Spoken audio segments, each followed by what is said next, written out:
talking. The truth has a strange way of surviving the mess people make of it. Every lie they built against you became evidence of their own corruption. Every false accusation exposed their jealousy a little more. In the end, the monster they tried to create turned out to be their own reflection. They fabricated evil, but it ended up living in them, not you. Their lies didn't ruin your name. They revealed the rot behind theirs. Number 4, real outrage is not just what they did, but how many watched silently. That's the part that cuts the deepest. Not just the cruelty of what was done, but the quiet approval that surrounded it.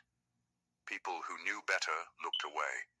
They saw your name dragged, your spirit crushed, your truth twisted, and they decided silence was safer than honesty. They didn't want to lose their comfort, their connections, their place in the crowd. So they stood by while you were torn apart, pretending not to notice. But silence is not neutrality. It's permission. And that permission is what allowed the injustice to grow unchecked. The people who watched it unfold had excuses ready. It's not my business. I don't want to get involved. Maybe it's not that serious. But deep down, they knew it was wrong. They just didn't have the courage to risk their peace for someone else's pain. And that's how evil survives, not through the strength of the wicked, but through the weakness of those who refuse to speak up.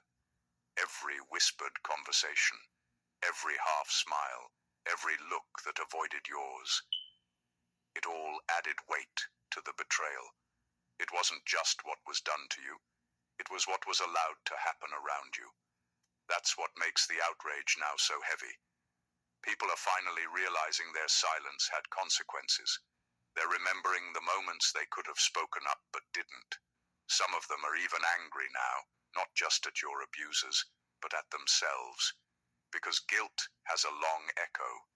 It doesn't fade when truth comes out. It grows louder. They're haunted by the memory of their own inaction. And that's justice in its most poetic form. The quiet ones now carry the noise they tried to avoid. You were the mirror that reflected everyone's choices, not just the attackers, but the bystanders too. And now, as the truth unfolds, the world sees what kind of people they were in your story. The cowards, the spectators, the ones who valued comfort over conscience. It's a painful revelation, but it's also liberating, because their silence was never a sign of your worth.